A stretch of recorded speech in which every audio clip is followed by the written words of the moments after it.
When darkness descends on an ancient library, stories buried in time awaken. Our protagonist finds themselves immersed in a maze of shadow-laden bookshelves and dust-veiled manuscripts in an ancient library. The evening had stretched into a velvety black canvas dotted with celestial bodies. This was their sanctuary, a place where they could indulge in their passion for photography, capturing the stoic grandeur of the library's architecture, the silent tales whispered by the stone, wood and parchment.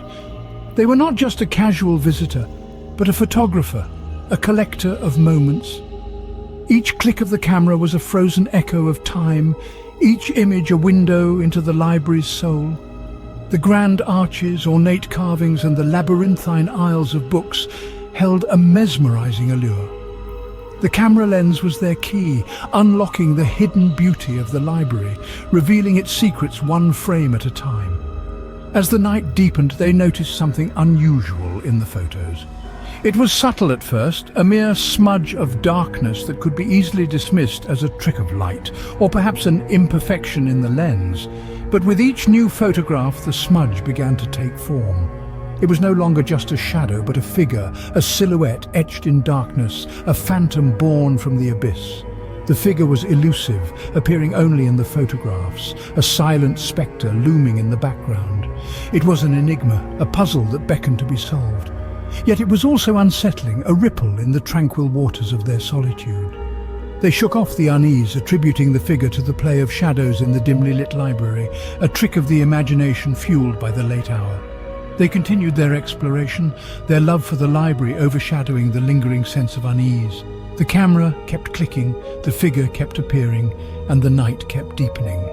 They were unaware that they were not just capturing the beauty of the library, but also awakening a tale buried in its depths.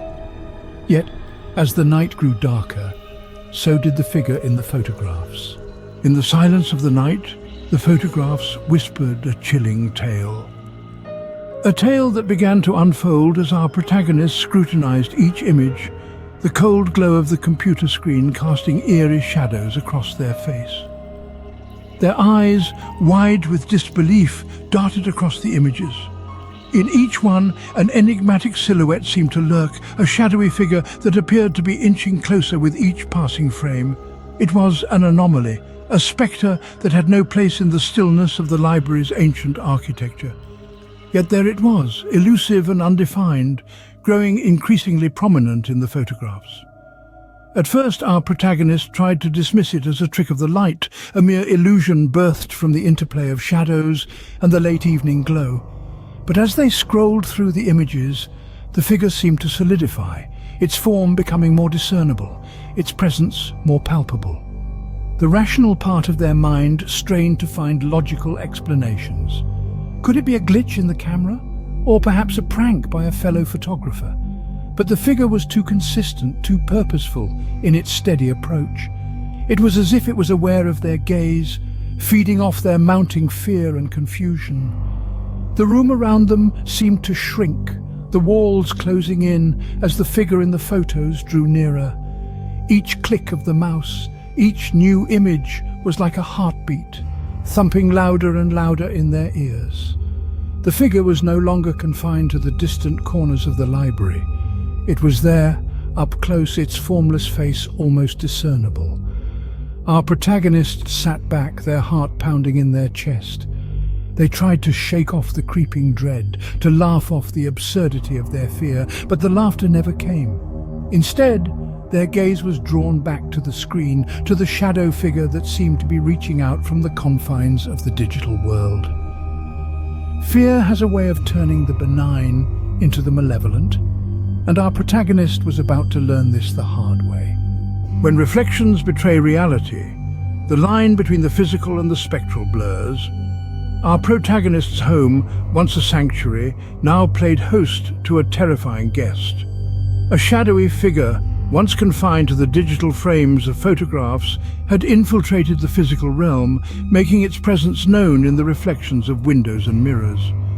A simple glance in the mirror now held the potential for heart-stopping fright, as our protagonist was never truly alone. Each reflection carried the risk of revealing the lurking figure, a silent watcher in the glass. The once comforting glow of streetlights streaming through the windows now cast menacing shadows, creating a chilling tableau of fear. Sleep became a distant memory, replaced by restless nights spent in a state of heightened anxiety.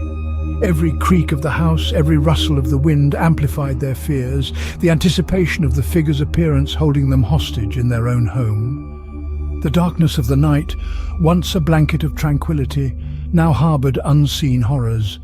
In their desperation, our protagonists tried to escape the figure's haunting presence. They covered mirrors, avoided windows, but the figure was relentless. It was as if it fed on their fear, growing bolder with each passing moment. The spectral figure was not just a mere apparition anymore. It was a tormentor, a relentless pursuer in this chilling game of cat and mouse. Their once familiar surroundings now felt alien and hostile. Every room, every corner of their home bore an eerie resemblance to the sprawling ancient library where this all began.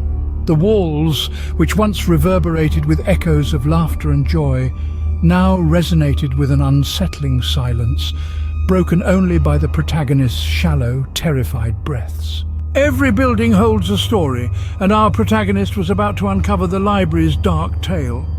With a determined spirit and a heart pounding like a drum, they retraced their steps back to the ancient library. The usually comforting scent of old books now seemed menacing, as if the library was whispering secrets hidden within its walls. As they ventured deeper into the labyrinthine library, the air grew colder, the silence deeper. Suddenly, a cold gust of wind blew out the lantern, plunging the library into darkness. The protagonists felt their way through the maze of bookshelves, guided by the faint glow of moonlight filtering through the vast, stained glass windows. In the library's deepest recesses, they stumbled upon an old, forgotten section, a hidden trove of knowledge untouched for centuries. Dusty tomes filled the shelves, their covers embossed with symbols from a time long forgotten. Among these ancient books, a particular volume caught their eye. It was a chronicle of the library's history, complete with a chilling tale that set the protagonist's heart racing. The book revealed that the library was once a sanctuary for a group of scholars who dabbled in the forbidden arts. The shadow figure that haunted the protagonist was the ghost of the library's founder, trapped between realms. He was a man who sought eternal wisdom, but his thirst for knowledge led him to a tragic end. Bound to the library, his spirit was cursed to wander the halls forever, appearing to those who dared to invade his sanctuary after dusk. The protagonist felt a chill run down their spine. The figure in the photographs, the reflections in the glass, it all made sense now. They had unwittingly disturbed a restless spirit, and now they were entangled in a chilling tale of ambition, knowledge, and eternal solitude. In the heart of the ancient library, the protagonist found answers they weren't prepared for.